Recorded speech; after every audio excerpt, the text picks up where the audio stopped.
We're here today for the BBC Public Speaking Awards. Students come here to perform a speech about something that is close to their hearts. There have to be people that give the world a look from a different perspective. And that's why I think speeches or public speaking is very important, to give your opinion and maybe change other person's opinion. It is a public speaking competition, so it is a good experience as well, but I think the main reason why I wanted to do it is because I realized that I can maybe make a little bit of difference, and that's what I tried to do. If you're somebody that generally has a good idea about things and you want to express that, then you have the capacity to bring people to your side with your enthusiasm and your charisma, and that's something that people here can experiment with and test. I've wanted to do this since secondary school, but I didn't really have the guts to do so. And this year I really felt like I could do this, that I had the talent to perform and come here today and say what I have to say. And well, here I am. Good morning, ladies and gentlemen, and welcome to the BBC Telenet Public Speaking Awards 2015.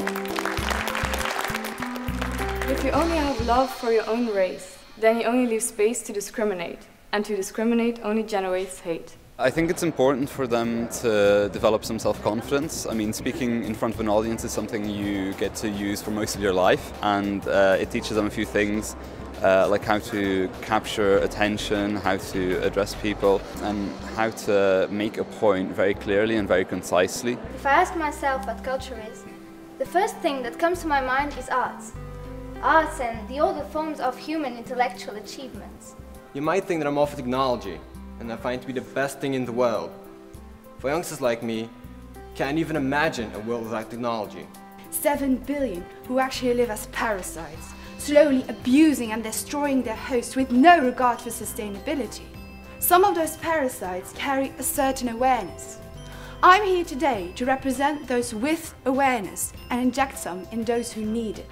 It's a warm feeling to see that also young people are aware that it's important to improve as a public speaker, to keep exercising that public communication. I have 5 minutes, and my goal in these next 5 minutes is to convince each and every one of you to do something a little bit differently that will benefit society. People like Barack Obama and a lot of others are good examples, and I hope that we will get a lot of good examples of that in our Belgian society too, because I don't see too many inspiring political speakers in our landscape today, and I think that's maybe a competence that we have lost underway a bit. So I hope in the new generations we'll get a lot of inspiring public speakers.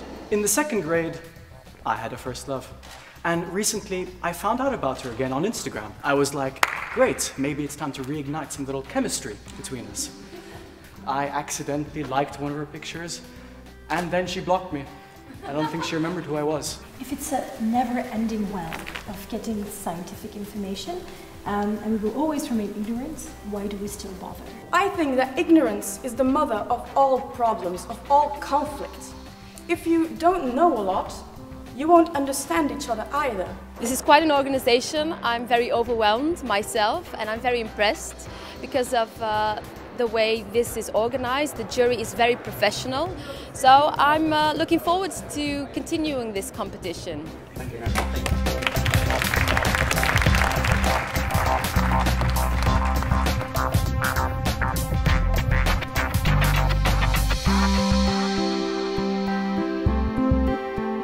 Inspire people with words. That's the baseline of the BBC Public Speaking Awards, and I think that is what you should do. Inspire us, tell us stories or points of view or visions on present and future that we haven't heard yet.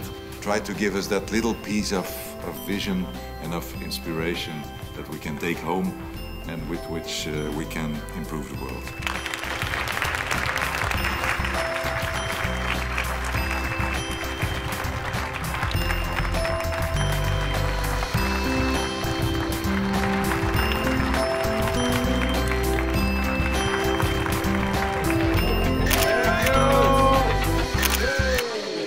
Thank you so much.